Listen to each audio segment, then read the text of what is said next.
Hey, it's a never-ending disaster here. Mask. Um, my daughter found a pill on the ground at my aunt's place of residence at the assisted living. And it was one that I've never seen before. She gave it to me because she's not good at confrontations. Me, I don't, I don't care. I'll confront. I try really hard not to come across as a major biatch and stuff. I really do. But there comes a point sometimes when I do get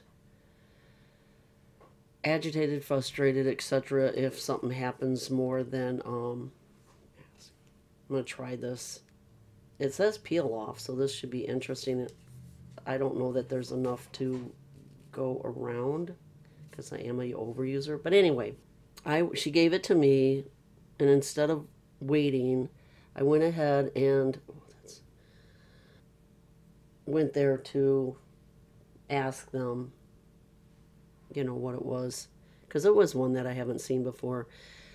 And you have to understand that my sister takes her granddaughter to see our aunt. So, I mean, you never want to have that kind of thing on the floor and she finds it and then ends up putting it in her mouth. I asked her what it was, and it happened to be not a super important medication. It was a one to help her go to the bathroom. She refused to take it. So I was like, oh great, you know, she refused to take it. There's nothing they can do about it. But the thing is, and she did agree, that there's no reason that should have even remotely been, they shouldn't throw it in the trash. There's a protocol to getting rid of medication. So whoever did it was not compliant to the rules.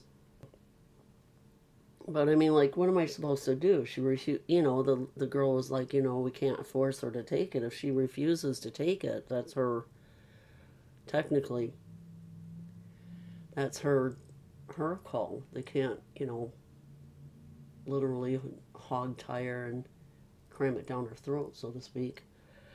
And I get that. It's all over the table now. Damn it. Sorry. Didn't mean to. So, anyway, it was frustrating because it's like, okay, she's not adhering to the regiment. The girls are not going to fight her. I get it. You know, what are you going to do? You know, I go through that here with my uncle. Big time. So there was that. And so I took my uncle to the doctor's, and I gave her a note that I wrote up about my concerns. Really nothing that she can do about it. Oh my goodness. This is like, reminds me of Elmer's glue. Is what it reminds me of. So anyway, I took him to the foot doctor, and I forgot the wheelchair. I forgot to put it back in my trunk. It's in the other car. And my bad. So I said, stay put. I'll go in, because they have a wheelchair in the doctor's office. I said, I'll go get the wheelchair. I'll be right back. No patience whatsoever. He literally did, for a lack of better words, walk, hanging on to things into the doctor's office. Of course, he's complaining and, you know, having to fit the whole 9 yards because, you know, he has no patience, because there's certain medications. There's one that he doesn't take, which I've talked about. And then when it came to and I mean, the chair is, he could have gotten in that chair. This is a foot doctor. He could have gotten in that chair. But he he doesn't let anyone give him direction. He doesn't listen. He gets so like just wound up and agitated that he just gets like, no, I can't do it, I can't do it, you know. He sits back and I can't, you know. He could have. I mean, he gets in and out of my car, so there's no reason that he could not have gotten into this chair. I mean, it's low enough. It's just a matter of pivoting and whatnot. And I mean, we were there. We could have, you know, like held on to him, this, that, and the other thing. But you know, um, I like the color. But anyway, it's frustrating. And then so I took him out. The wheelchair was really small. I mean, oh my gosh, it was tight. I didn't think he was able. At first, I was like, once he got into it, I was like, ooh, we're gonna have to like have three people kind of pry it off of him. Um, that's not funny. I'm sorry, but I took him out and I got him into the chair, and I mean, it's just like there's other people around, and he makes a scene, and then I get agitated or I get frustrated, and then people are watching, and I'm just like, just because one lady she turned around and she looked at me, she goes, you want to just strangle him, don't you? And I said, yes. So you know, it is what it is. And what do you do? I guess just my frustration is you have, oh my God, I hope I don't get like that. But I don't plan on living that long anyway. I told my daughter I'm not doing this. But it's like, what do you do when they won't follow instructions and they refuse? I mean, it really, I understand the frustration of caregivers. I understand the frustration of anybody who works in that environment. I mean, be it a nursing home, be it assisted living, be it whatever. I get it. I mean, you get some people and they're just, I mean, you get the ones that you absolutely fall in love with and they're just as sweet as can be, and you just want to bend over backwards for them, and you want to do everything for them because they're so freaking sweet. And then you get those that are so nasty and so demanding and just infuriating, and you challenging, and you have a job to do, and it's, I couldn't do it. I could not work in that career. I couldn't even, and that goes for nurses in a hospital too. I mean, it's just not about old people and caregiving, because I remember when we were in the hospital with my aunt, and she was not that, she was a younger,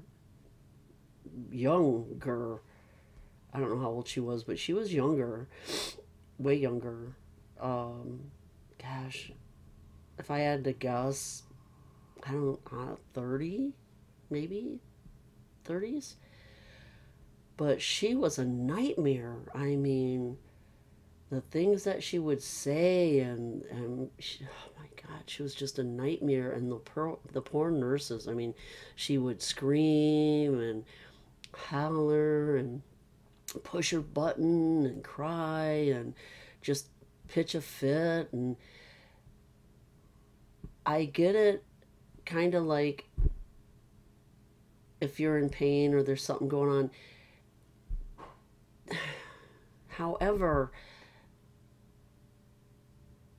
the way you treat the people who are taking care of you, the way you respond to them, the way you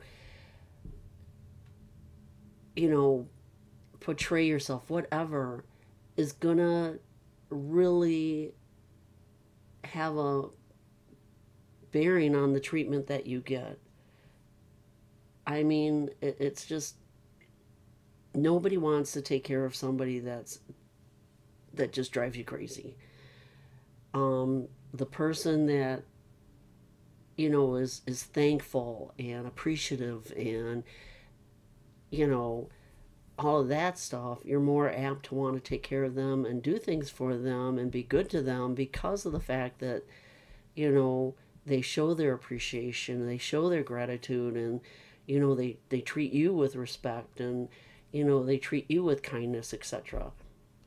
So I get it. You know, it is just so hard. And I guess that's where my frustration lies a lot because, and it's funny, and I don't know if it's old school because my uncle, it's a lady doctor,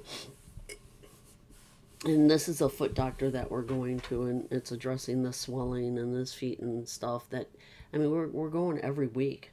Every week we have to go. And it's becoming more of a chore.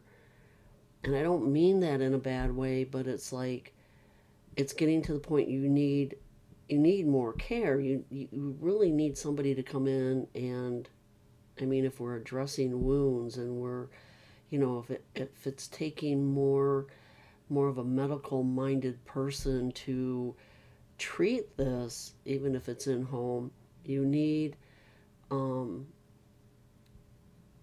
help. And now I fell on the 22nd, and I know I'm like, I'll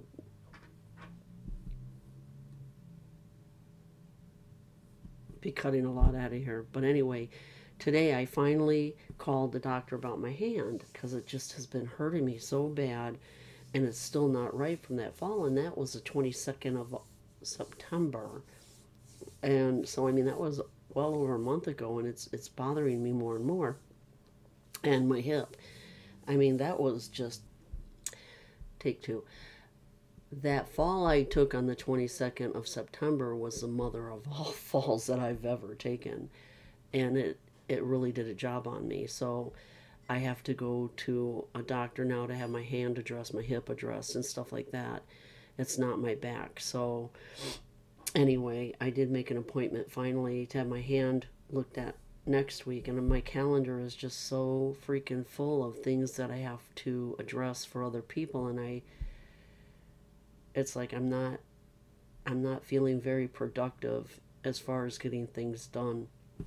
Anyway, I was just on here because the fact that older people don't do what they're supposed to do and don't listen to the doctors and don't follow instructions. I am open to any suggestions, any ideas, any recommendations, etc. If anybody has any, because I'll tell you what, it just makes me want to tear my hair out at times. And, you know, the only reason I'm supposed to be in physical therapy, not that I don't want to be in, it's not that I want to go against my doctor's wishes, it's because I'm trying to find the time to go. And that's what makes it hard, and I know that I just have to make it happen. So, anyway, with that said, I'm going to go. You know, I keep doing this because it hurts. It really is bothering me. And, oh my God, I could go on and on. So, I'm going to cut this short, though it's not short. I can't keep them short anymore. And I will talk to you guys later, and you all have a good night, and take care. Bye.